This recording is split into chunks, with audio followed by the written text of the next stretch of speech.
Nous allons voir un nouveau cas de figure, donc toujours sur la thématique des devis, et cette fois-ci nous allons voir donc les devis avec la retenue donc de garantie.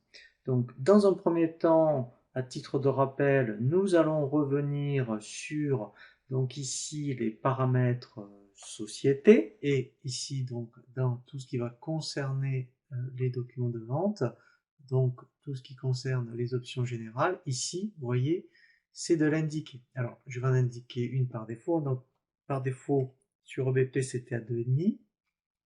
Et après, vous pouvez dire, alors vous pouvez aussi en indiquer une pour les bonnes fins de travaux, hein, et soit, voilà, vous pouvez l'appliquer à chaque situation, soit sur la dernière situation.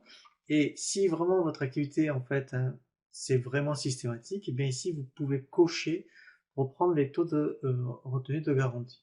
Alors après, il y a aussi une astuce, si en fonction de ce que vous faites, il y a des retenues de garantie ou pas, eh bien, vous pouvez très bien aussi créer une famille client où il y a des retenues de garantie.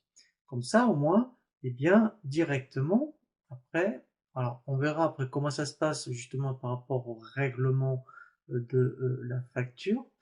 Donc ici, donc, quand je prends, mettons, donc je prends une société, voilà, donc je reprends toujours, mettons, une installation.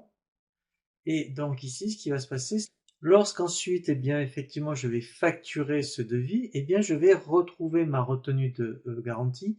Donc là, je vais gagner du temps, je vais passer directement au stade donc de la facture. Lorsque donc je vais ouvrir ma facture, eh bien, je vais retrouver donc ici ma retenue, donc vous voyez ici donc de garantie.